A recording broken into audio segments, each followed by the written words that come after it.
Abra sua Bíblia na Epístola de Paulo aos Filipenses, no capítulo 2. Hoje queremos falar um tema que é extraído desta porção de Filipenses.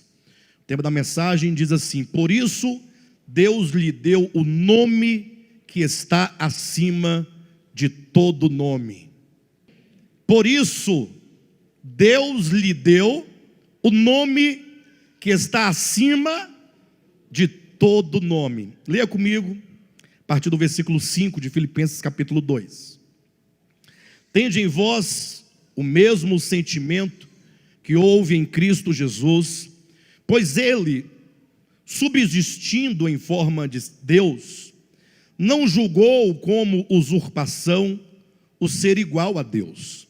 Antes, a si mesmo se esvaziou, assumindo a forma de servo, tornando-se em semelhança de homens, e reconhecido em figura humana, a si mesmo se humilhou, tornando-se obediente até a morte e morte de cruz, pelo que também Deus o exaltou sobremaneira e lhe deu o nome que está acima de todo nome, para que ao nome de Jesus se dobre todo o joelho, nos céus, na terra e debaixo da terra, e toda língua confesse que Jesus Cristo é Senhor, para a glória de Deus Pai. Queridos, Deus tem nos chamado e nos despertado a nossa atenção, sobretudo nos últimos anos do ministério de Volta à Palavra, para a questão do Evangelho. Nem poderia dizer, mas o ministério sempre pregou o Evangelho toda a vida. Porque se diz que agora o Senhor tem nos chamado e nos despertado para a questão do Evangelho. Ocorre que Deus, Ele vai se revelando e vai revelando a sua palavra aos seus filhos na proporção de entendimento e de crescimento dos seus filhos. Imagine só você que é pai chegar para o seu filho de 2 anos de idade e querer ensinar toda a sua experiência, toda a sua vida, todo o seu conhecimento para uma criança de 2 anos. Ela vai assimilar? Ela vai compreender? Certamente não. Então Deus, assim como nós, pais humanos, Ele no caso o Pai Celestial, Ele vai pouco a pouco nos ensinando. Ele toma nas nossas mãos, o Espírito da verdade nos toma pelas mãos e vai nos conduzindo pelo caminho, pela estrada, na nossa experiência. E Ele vai então nos mostrando as coisas mais básicas, mais elementares, e Ele vai então avançando.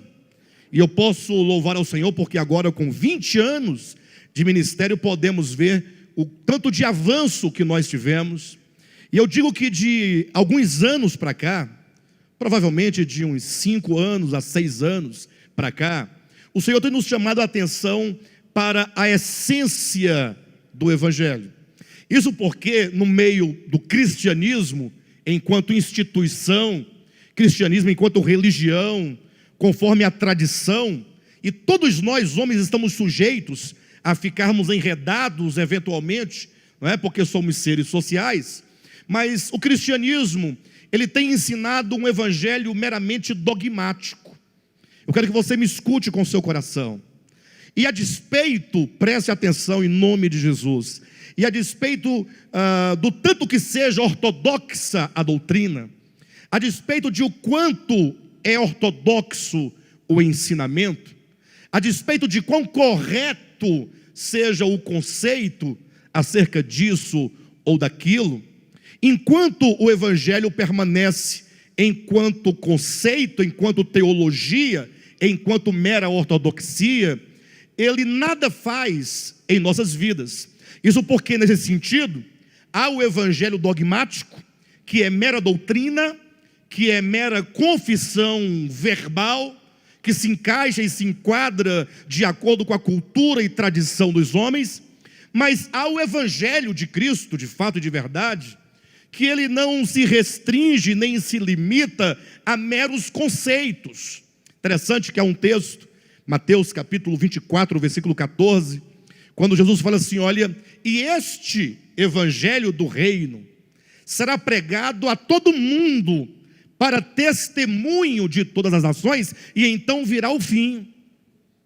Eu me recordo que antigamente nós dizíamos assim, que quando Jesus fala, e este evangelho do reino será pregado, me recordo como se fosse hoje, nós entendíamos que se referia este evangelho ao evangelho de Mateus, o que faria todo sentido, né? Você tem o evangelho de Mateus, de Marcos, segundo Lucas, segundo João, este evangelho.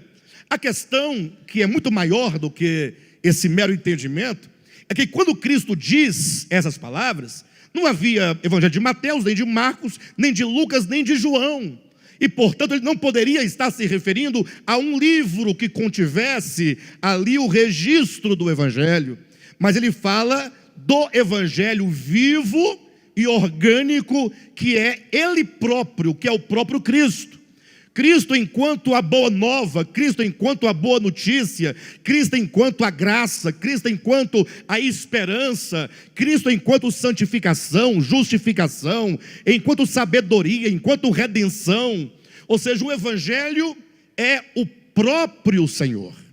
Posteriormente, vieram lá os apóstolos Mateus, Marcos, Lucas, cada um sob a sua orientação que recebeu do Espírito Santo, cada um da perspectiva, e foram então cada um deixando o registro, que é o livro, no caso, livro de Mateus, o livro de Marcos, o livro de Lucas, é o registro daquilo de que eles próprios foram testemunhas. O evangelho é uma pessoa.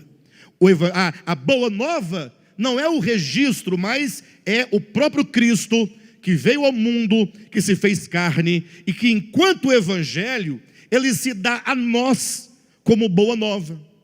De sorte que aquele que crer no evangelho, aquele que exercita fé no evangelho, ele está recebendo para si o próprio Cristo. Veja a gravidade do que Jesus diz, ou do que João diz no seu evangelho, capítulo 1, versículos 12 e 13. Ele diz: veio para o que era seu, mas os seus, preste atenção, não o receberam. Ou seja, quando Cristo vem ao mundo, ele enquanto Deus encarnado, ali o Cristo encarnado, na pessoa de Jesus de Nazaré, ele tem um viver humano. E o problema era que o viver humano de Cristo incomodava a centenas e a milhares de pessoas. Sabe quando alguém tem um viver tão justo, um viver tão reto, um viver tão amoroso, tão amável, tão afável, tão misericordioso, tão clemente, que chega a incomodar aquele cujo coração é mau, é perverso. A bondade do outro nos incomoda, a beleza do outro nos incomoda. Quando nós lemos o registro da biografia de Cristo nos 4 evangelhos, nós vimos como que os líderes ficavam perturbados com a pessoa de Jesus. Quando ele comia com os pecadores, os líderes religiosos se perturbavam. Jesus andava abraçava as crianças, perturbava os líderes religiosos. Se ele comia com os publicanos, com as meretrizes, perturbava. Se ele perdoava alguém, isso perturbava também os líderes religiosos. Ou seja, toda generosidade e bondade realizada, manifestada por Cristo, tudo o que ele era no seu viver humano, incomodava as pessoas. A sua mensagem incomodava, a sua mensagem perturbava as pessoas do seu tempo. Não todas, obviamente, porque muitos amavam a verdade, mas sobretudo aquela casta religiosa. Então Cristo veio, ele veio para os seus, mas os homens não o receberam. Então a ideia do evangelho é: você recebe a Cristo. Essa pessoa, esse viver, essas palavras, esse ensinamento é aceitável, é recebível dentro de você? Porque uma coisa é nós aceitarmos um dogma, outra coisa é recebermos uma pessoa. Sobretudo quando essa pessoa vem a nós, não somente para ser o nosso Salvador, mas quando vem a nós para ser o nosso Senhor. Ele é o cabeça do universo, ele é o cabeça da criação, Ele é o cabeça da igreja, Ele é o Senhor do universo, Ele é o esposo da igreja. Todas essas características mostram que Ele está sempre na posição de estar acima de nós, de nos conduzir, de ser tudo em nós. Ocorre então que a grande questão, desde o quarto século em diante, foi que a pessoa de Jesus, enquanto o evangelho encarnado, a pessoa de Jesus no seu viver humano e a sua mensagem que ele viveu e anunciou, isso foi substituído por meros dogmas. Depois de 2 milênios de história, nós hoje vemos cristãos fracos, cristãos derrotados. Vemos igrejas que, embora sejam igrejas ricas materialmente falando, embora sejam igrejas poderosas politicamente falando, mas em termos espirituais é aquilo que Cristo diz: pobre, cega, miserável e nua. Uma condição deplorável.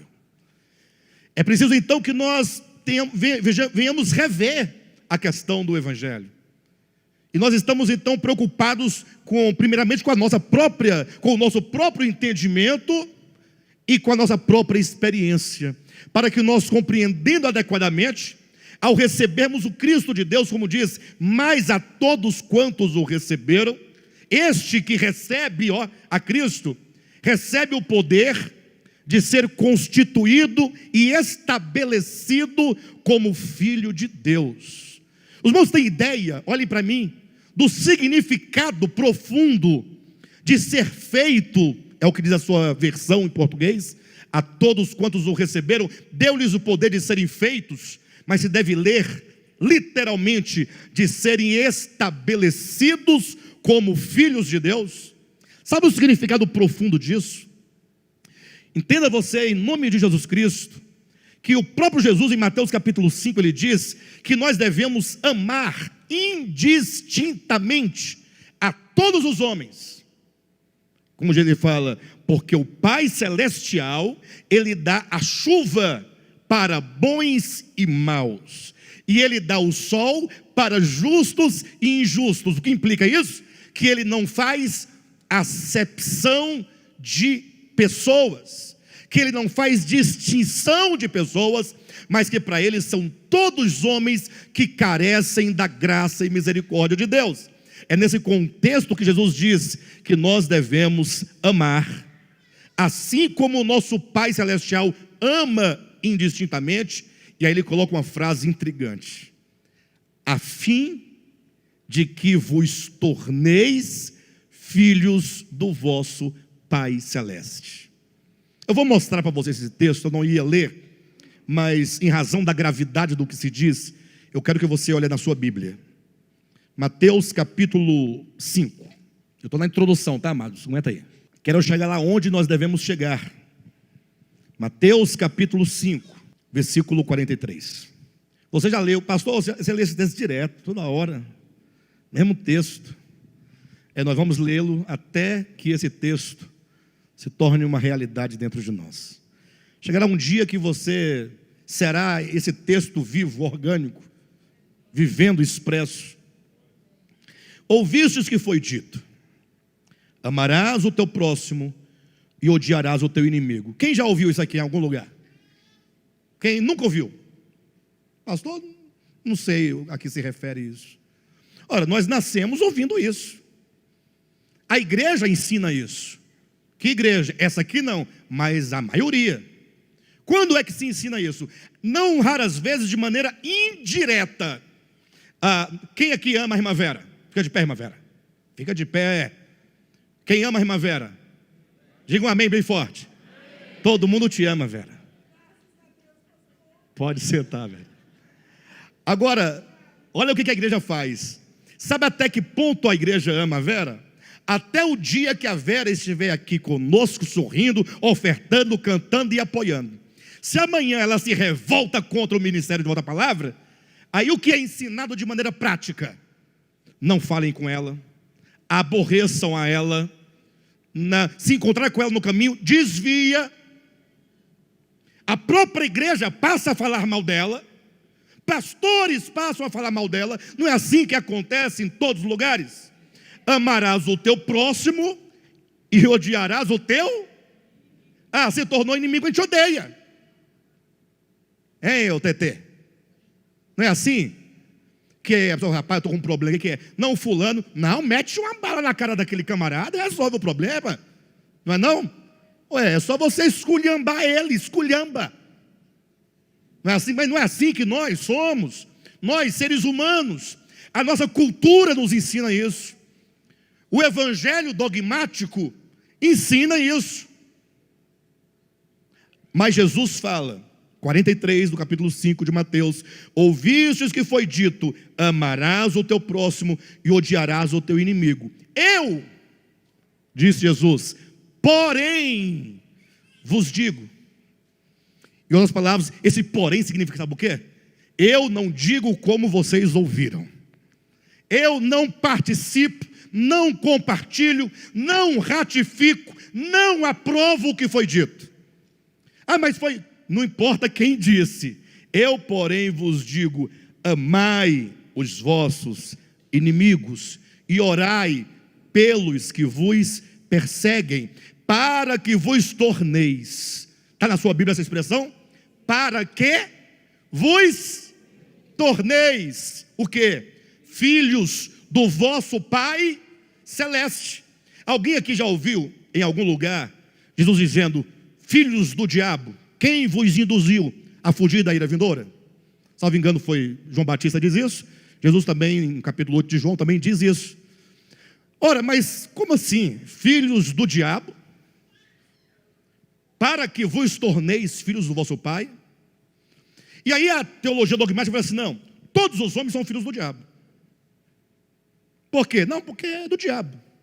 Para se tornar filho de Deus, tem que se converter. Não é assim que nós ouvimos muitas vezes?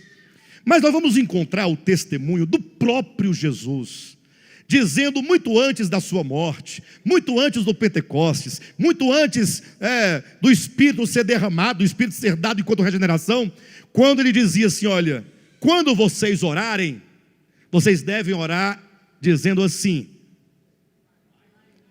não pode, Jesus não está certo. Se eu não sou filho, ele não pode ser meu pai. Concorda? Se o homem não é filho, como pode chamar a Deus de pai?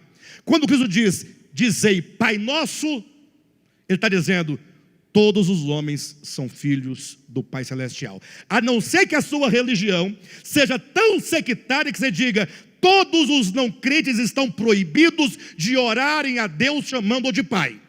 Aí é um problema seu. Mas se você entende que naquela ocasião Jesus diz tais palavras, mas aí vem a teologia dogmática. Não, mas ali os discípulos pediram para que Jesus os ensinasse a orar. E os discípulos, eles significam, representam os salvos. E Judas estava lá? Fazia parte. Jesus falou assim, quando vocês orarem, menos Judas. Foi assim que ele disse?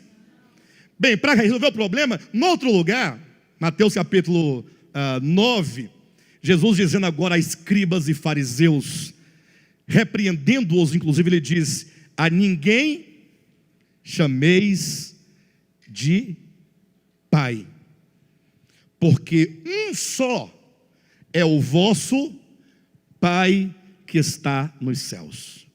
Pastor agora criou uma confusão. Por um lado a Bíblia afirma que somos filhos, por outro já chama de filhos do demônio. Depois, para que vos tornei filhos do vosso Pai Celestial. Afinal, de quem eu sou filho? Do demônio? De Deus? Ou tenho que me tornar filho de Deus? Irmãos, em natureza, pelo ato divino da criação, o homem, Adão, foi criado à imagem e semelhança de Deus e foi gerado pelo sopro divino. E, portanto, o homem em natureza é filho de Deus. Com a entrada do pecado, este homem simplesmente, iludido na sua consciência e no seu coração, saiu da casa do pai e se tornou aquele filho pródigo da parábola, filho, mas longe do pai, filho, mas fora da casa do pai, filho, mas sem a posição de filhos. coração rebelde, coração revoltado, coração rancoroso, coração malvado, coração perverso.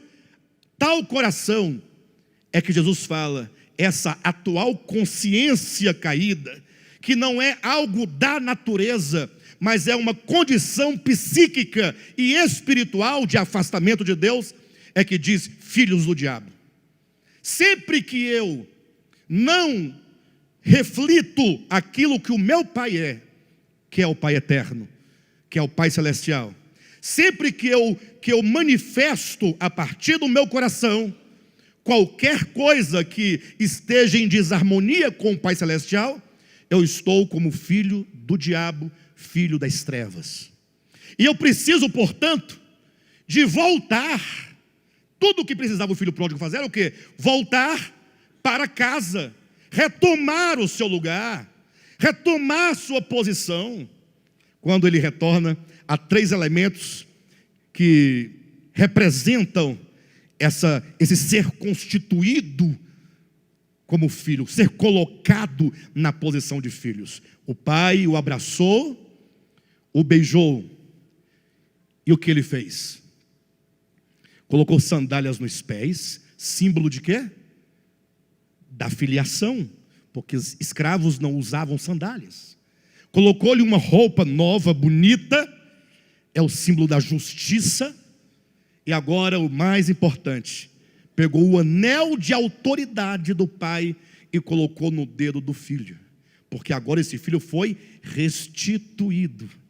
Quando Jesus disse que nós devemos amar os nossos inimigos para que nos tornemos filhos do Pai Celestial, ele quer dizer, quando o homem volta para Deus e reassume tal posição, ele não terá outra expressão senão aquilo que o Pai é.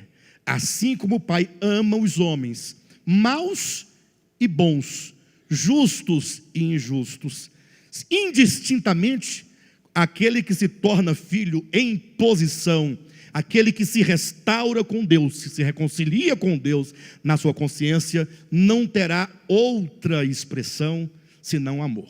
Mas aqui nós chegamos num ponto muito complexo, porque nós estamos falando de algo, alguém poderia dizer, muito bonito esse discurso, mas o quanto que na prática isso é terrível, o quanto que na prática isso é difícil.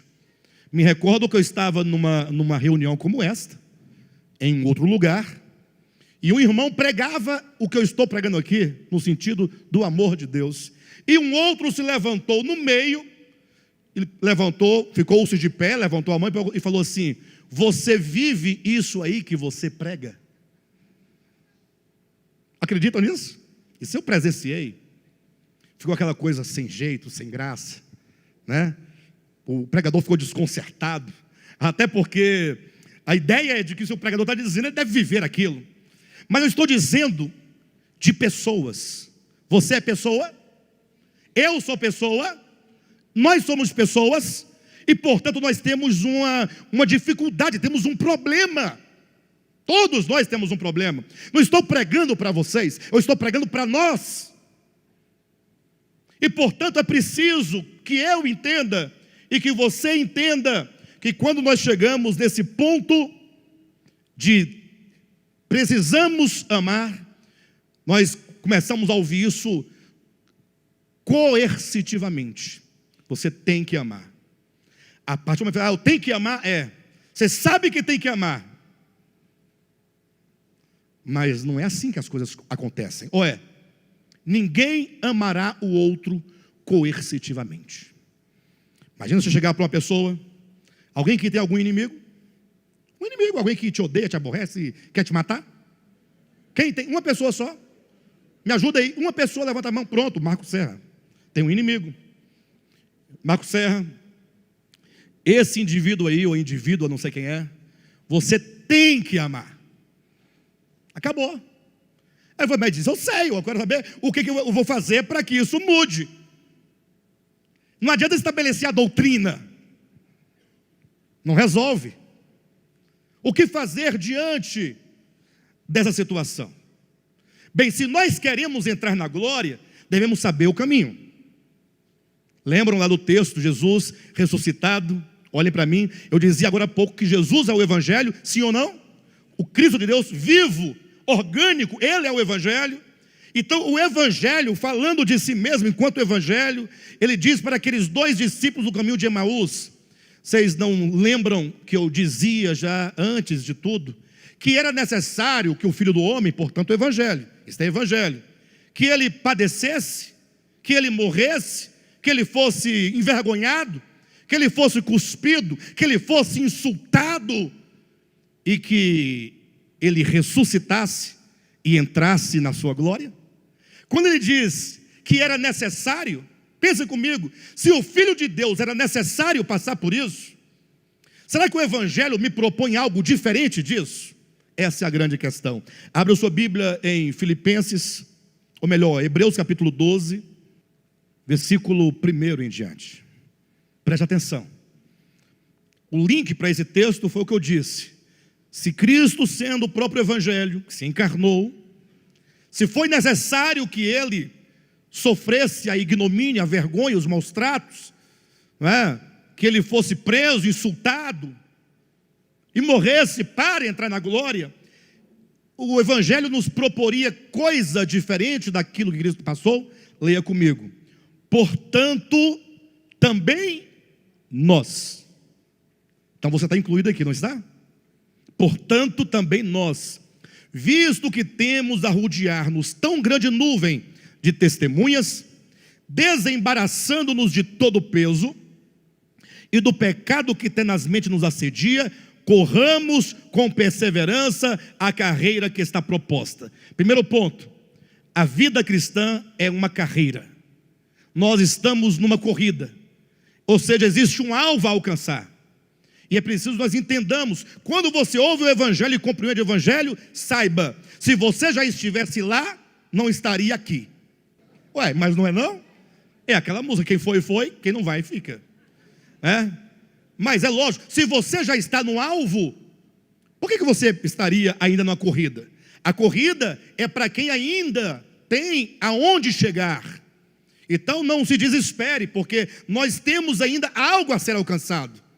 Entenda, puxa, eu tenho que saber que a vida cristã não é algo estático, mas no momento em que eu recebi a Cristo, o Evangelho, eu comecei um processo no qual me encontro, no qual eu estou em movimento, em direção, existe um objetivo. Versículo 2, olhando o modo de correr essa carreira, o modo de viver a vida cristã, é olhando firmemente para o autor e consumador da fé, Jesus. Ou seja, olhando para Ele, porque Ele é o modelo, porque Ele é o alvo, porque Ele é o pioneiro, porque Ele é o nosso encorajador.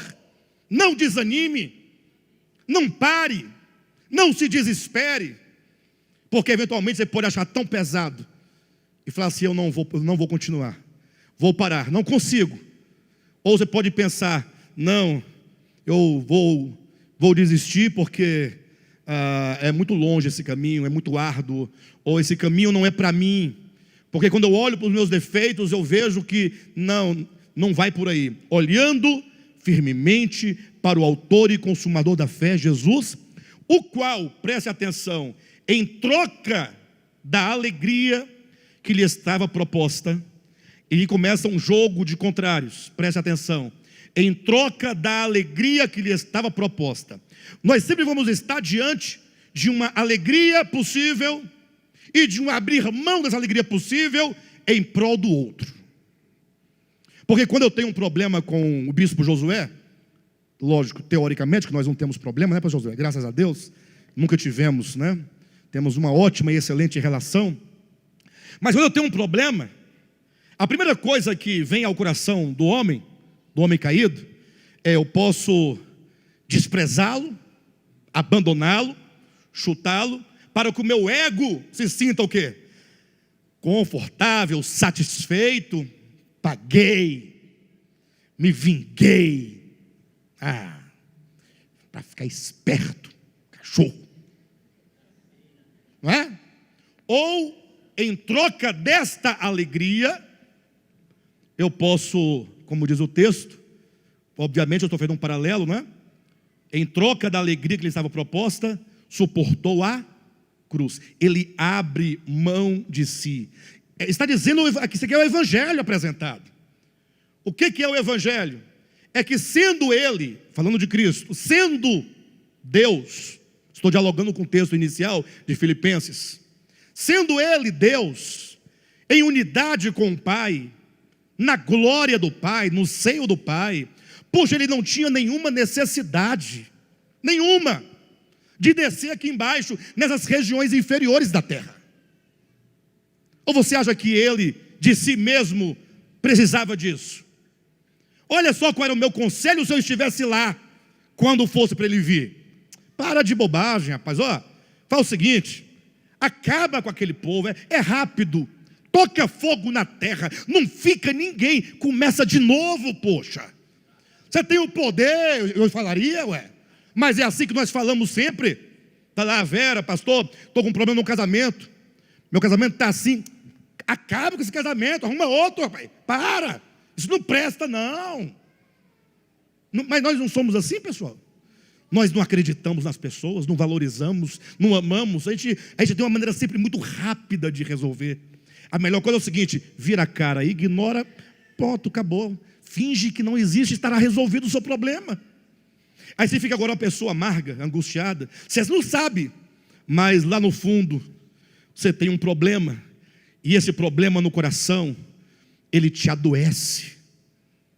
Ele adoece a sua relação com Deus, adoece a sua relação com o seu próximo. E se manifesta em forma de uma série de doenças psicossomáticas. Alcança seu corpo, te dá câncer inclusive. Não dorme de noite, TT. Tem que tomar remédio controlado para dormir. Mas não acontece com o ser humano assim? Não é seu caso, mas... Não. Nós costumamos dar um jeito fácil. Está aqui no texto. Sendo Deus, Filipenses, capítulo 2. Não julgou por usurpação ser igual a Deus. Ele não disse, vou ficar aqui na minha área de conforto. Isso é o evangelho. O evangelho diz assim, olha, eu vou me fazer homem. Mas por que se fazer homem? Eu preciso descer. Alguém tem que levar redenção, alguém tem que levar salvação, alguém tem que fazer alguma coisa. E portanto ele, o grande eu sou, ele começa agora uma grande trajetória, que lá em Filipenses chama de esvaziamento. Kenosis é a palavra grega que traduz essa disposição interior. Portanto, eu digo a cada um de vocês e para mim também, que se nós queremos o evangelho pressupõe disposição. Ou seja, saiba de uma coisa, no momento que você diz, eu vou abraçar o evangelho, eu quero caminhar no evangelho, eu quero viver no evangelho e para o evangelho, saiba, você está dizendo, não há outro meio, senão quando diz Paulo aos Filipenses, tende em vós o mesmo sentimento que houve em Cristo Jesus. O mesmo. Pastor, o que eu faço? Não faz. Mas começa a entender, comece devagar. Não faça promessa, não faça planos. Não pensa que agora, não, para. Começa a entender, puxa, eu preciso rever o meu coração. Eu tenho que me julgar, eu tenho que conversar com Deus, eu tenho que me conhecer melhor. Eu preciso ter mais tempo comigo. Eu preciso ter mais tempo com Deus. Eu preciso de ter um desenvolvimento maior da espiritualidade. O problema é que nós estamos vivendo num tempo que a gente não consegue mais ficar sozinhos. A internet não deixa, o WhatsApp não deixa, o Facebook não deixa, o Instagram não deixa. Ninguém deixa. Televisão não deixa, futebol não deixa, novela não deixa. Tudo isso podem ser coisas boas, mas elas estão nos usurpando. Nós não temos tempo para ninguém, nem para nós mesmos, que dirá para Deus. Então você tem que entender, puxa vida, sendo Deus, ele começou um processo de esvaziamento. Quando Paulo vai descrevendo que sendo Deus, primeiro, não se apegou ao fato de ser. Ele está descrevendo o quê? O mesmo o sentimento de Cristo Jesus, de que ele fala, tende em vós o mesmo sentimento. Primeiro, não se apegar ao fato de ser Deus, Ele. E você, não se apegar a quê? A sua justiça. Que mais? Não se apegar à sua razão. Não, mas eu estou certo. Não perguntei se você está certo. Não, se você tivesse errado, estava ruim para você. Mas se você está certo nessa relação, então é somente porque você está certo é que você pode abrir mão. O que está errado? Abrir mão de quê? Então, quando Paulo diz dessa descida, desse esvaziamento, ele vai enumerando. Primeiro, ele não se apegou. Você tem que entender, o Evangelho diz, não se apegue a nada. Ele falou que eu sou ladrão, mas não roubei ninguém. É aqui que o Evangelho começa a trabalhar em nossas vidas. Olhe, como diz o texto de Hebreus 12, olhe firmemente para o autor e consumador da fé. Vou citar aqui brevemente alguns pontos, só para os irmãos terem uma ideia. Pense comigo, Jesus. Vamos começar a ideia, lá em cima. Ele é Deus, Ele é o Criador. Nele foram feitas todas as coisas. Ele é grande ou não é grande? Para Ele foram feitas todas as coisas. É grande ou não é grande? Ele criou todas as coisas. É grande ou não é grande? Puxa vida, hein? Que maravilha. Aí Ele se faz homem. Enquanto o homem não tem pecado, é grande ou não é grande? Não se encontrou dolo nos seus lábios, mentira alguma. Ele só fez o bem, só amou, só perdoou. É grande ou não é grande? E agora, Ele próprio diz, lá em João capítulo 10, ninguém tira a minha vida. Como é que tira a vida do Cristo de Deus? É possível? Como tira? Vamos pensar igual Pedro, né? Senhor, cada um saca uma arma e te defende.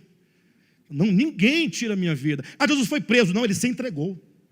São duas perspectivas. Você olha, humanamente ele estava sendo preso, mas do ponto de vista divino ele diz, eu entrego a minha vida para reavê-la.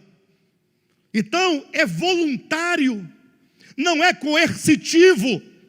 Enquanto vivermos o evangelho de coerção, vamos ficar nessa peleja, nessa pendenga, nessa ladainha. Não funciona. Você é obrigado a quê? Você é um pecador. Você precisa de graça, de entendimento, de luz. Porque quando você começar a entender, você será voluntário, como Cristo foi voluntário. Ele não se apegou ao fato de ser Deus. Ele falou, eu vou descer. É voluntário ou não é voluntário?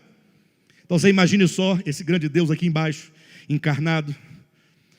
De repente, está lá ele dizendo para os seus discípulos, os 12, lá no cenáculo, ele fala, olha, a minha alma está profundamente triste até a hora da morte. Aqui começa uma série de problemas. Primeiro, como é que você diz para os seus discípulos que a sua alma está profundamente triste até a hora da morte?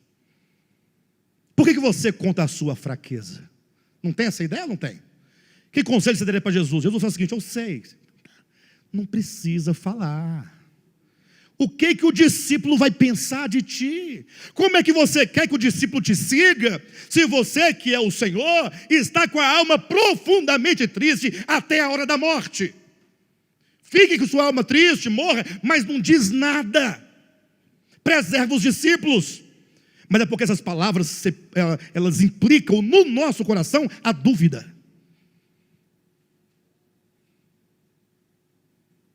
Será que é Ele mesmo? Então era preciso que isso fizesse parte desse processo de esvaziamento. Quando ele diz, eu estou triste, profundamente triste, era preciso que os discípulos duvidassem. Lembra que no capítulo 14 começa, credes em Deus, crede também em mim. Não tinha dúvida no coração dos discípulos. Mas como é que você reage diante da dúvida contra a sua vida? Você fica como? Desesperado. Irmãos, quando alguém duvida de mim, eu fico desesperado. Isso não é uma forma de eu me proteger? E esse me proteger não é uma forma de ninguém pode pensar isso de mim. E por que ninguém pode pensar? Porque eu não sou. Ué, mas Cristo era. Mas é porque o esvaziamento implica, não importa o que dizem, não importa o que pensem de você, você sabe o que está acontecendo. Então o Senhor mostra como que se nega, como que se entrega, como que não julga, porque a nossa tendência é querer justificar. Não, parou, vamos explicar tudo, vamos resolver tudo agora, trazer as provas, as garantias. Imagine vocês, está lá Jesus no cenáculo, aí na hora da ceia, a Páscoa, não teve lá a Páscoa, não teve? Quem estava sentado na Páscoa? Judas. Gente, Jesus é um homem grande, é o Cristo encarnado, poderoso. E Judas, quem é Judas? Um sem futuro. Um sem futuro, sim ou não? Mas o que aconteceu? Jesus lavou os pés de Judas.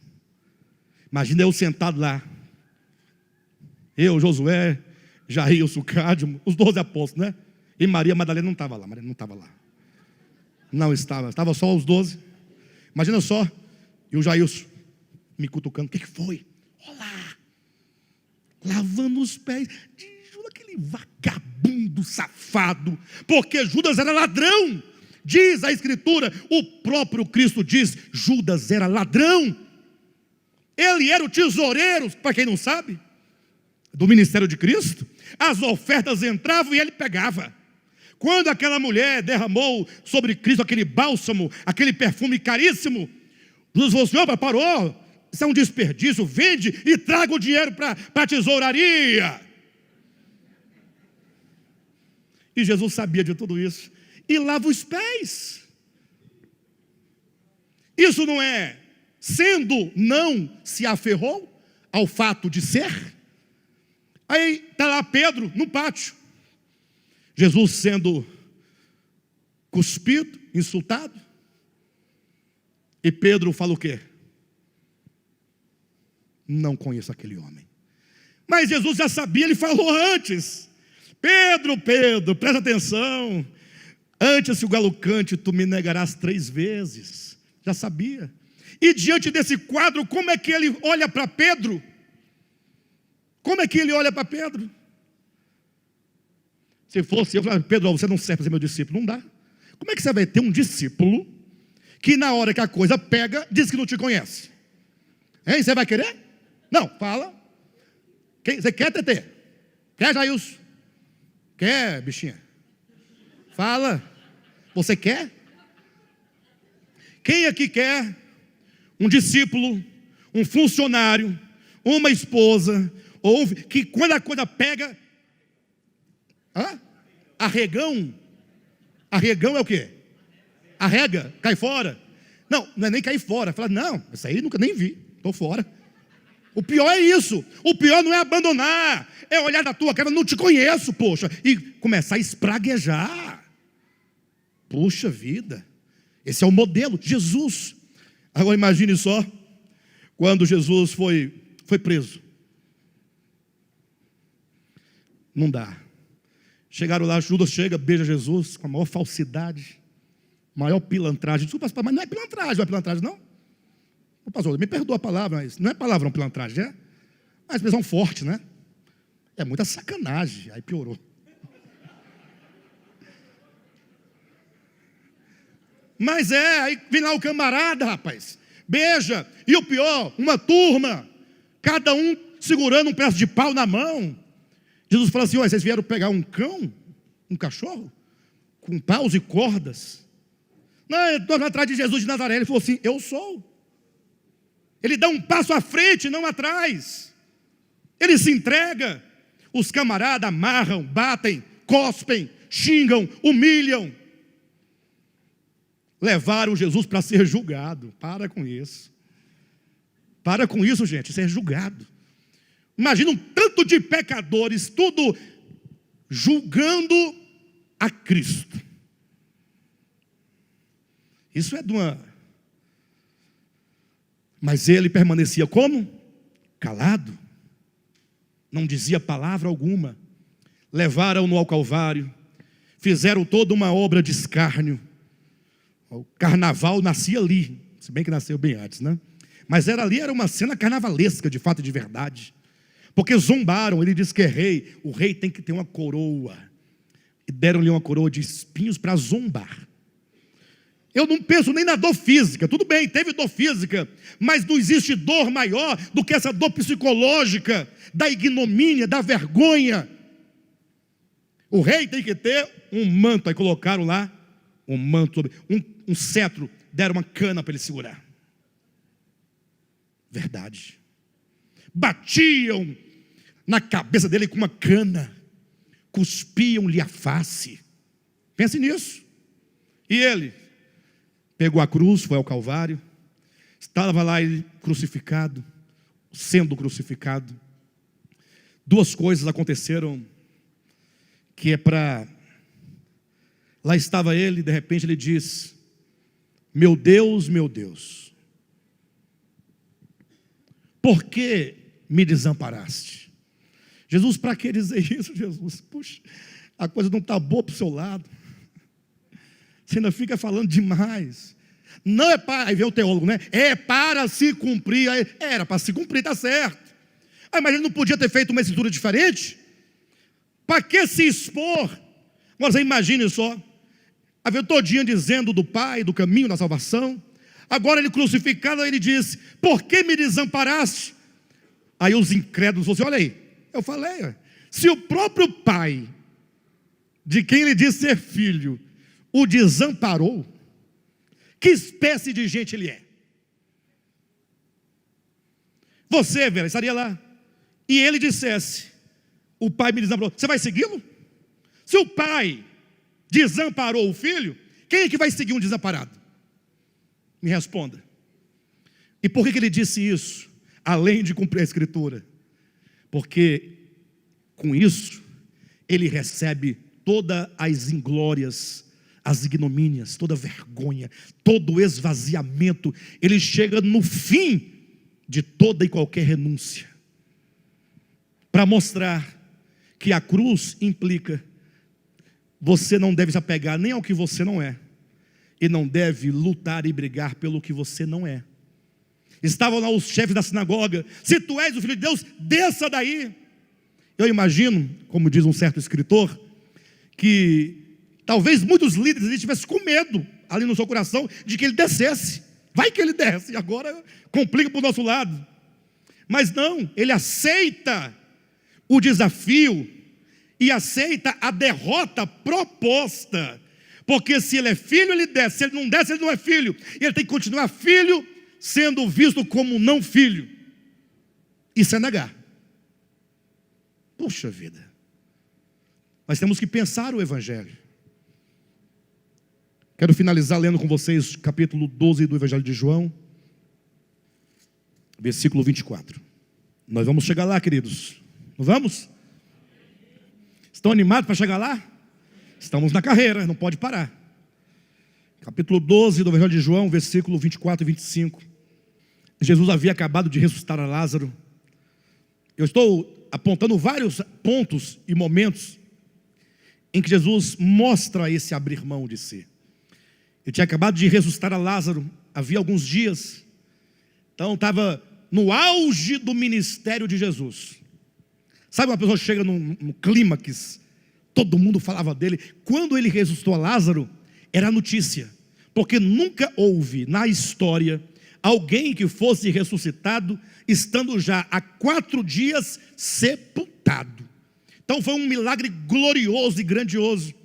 Estava lá Jesus, quando de repente chegou um discípulo e disse: olha, Jesus, tem uns gregos aí fora querendo te ver. Os gregos ouviram falar de Cristo. Assim, que homem é esse? Os gregos sempre em busca de um homem perfeito, né? Essa era a ideia grega. Queriam conhecer esse Cristo. Não era o momento de ele falar assim: sou eu, vem cá, olhem para mim. Eu sou uma pessoa simples, humilde, né? Mas querendo ou não, eu sou o Cristo encarnado, né? Vocês me desculpem, com toda a modéstia, mas eu sou o Cristo encarnado. Ressuscitei a Lázaro, posso ressuscitar quantas vezes eu quiser. Sou o Criador do mundo. Não poderia fazer essa exposição de si ou não? Quando os gregos entram, que eles olham para Jesus esperando uma demonstração, um show de milagres, uma explosão de poder. Ele diz assim no 24: em verdade vos digo, se o grão de trigo caindo na terra não morrer, fica ele só. Quem quer ficar só aqui? Quem quer ficar só? Quem quer ser um grão que não multiplica, que não vinga, que não germina, que não produz fruto? Eu não quero. Então ouça: se o grão de trigo caindo na terra não morrer, ele fica só. Você não quer ser um grão mirrado? Então o que tem que acontecer? Tem que morrer. Tentei falar: pastor, acho que eu vou morrer. Mas não é essa morte não, esse morrer é esse esvaziamento, essa kenosis, né? Mas se morrer, o que acontece?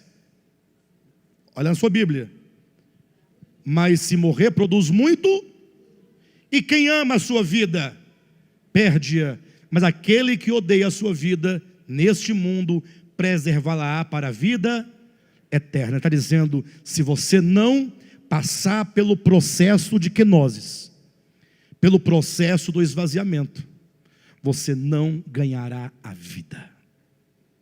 É o Evangelho de Cristo. Ah, mas então é por obras? Não, é por luz, entendimento. É o Espírito Santo dentro de você, te fazendo entender, te compreender, que é necessário que nós simplesmente sejamos alvo dessa obra do Espírito Santo. Nós não ganharemos a vida, jamais, se nós não a perdermos agora. Quando diz assim, aquele que ama a sua vida, essa vida a que se ama primeiramente, é a vida do ego, é essa consciência caída, que não abre mão de si, porque está cheio de muitas razões e de muitas verdades. Agora, conclusão: esse Cristo que desceu e que se esvaziou, Paulo diz assim, volte para Filipenses, capítulo 2, veja comigo o versículo 6. Pois ele, subsistindo em forma de Deus, não julgou como usurpação o ser igual a Deus. Agora veja, preste atenção o resultado.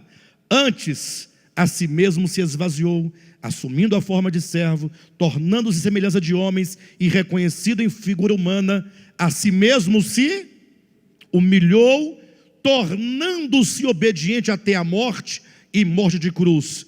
Por isso, ou pelo que também, por isso Deus o exaltou sobremaneira e lhe deu o nome que está acima de todo nome.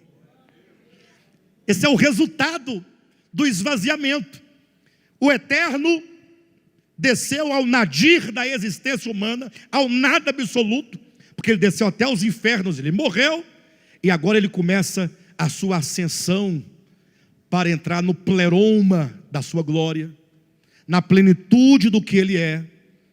E o Evangelho nos propõe isto: nós, mortos nos delitos e pecados, ele então diz, você precisa de começar uma vida de ascensão, saindo da condição de pecado, para estar assentado com Cristo nos lugares celestiais.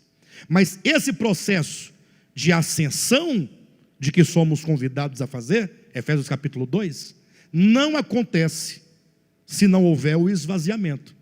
Cristo não teria recebido o nome que está acima de todo nome, se ele não tivesse feito toda essa trajetória, não passasse por esse processo do esvaziamento. O texto é claro: pelo que também Deus o exaltou sobremaneira. Por que Deus o exaltou sobremaneira?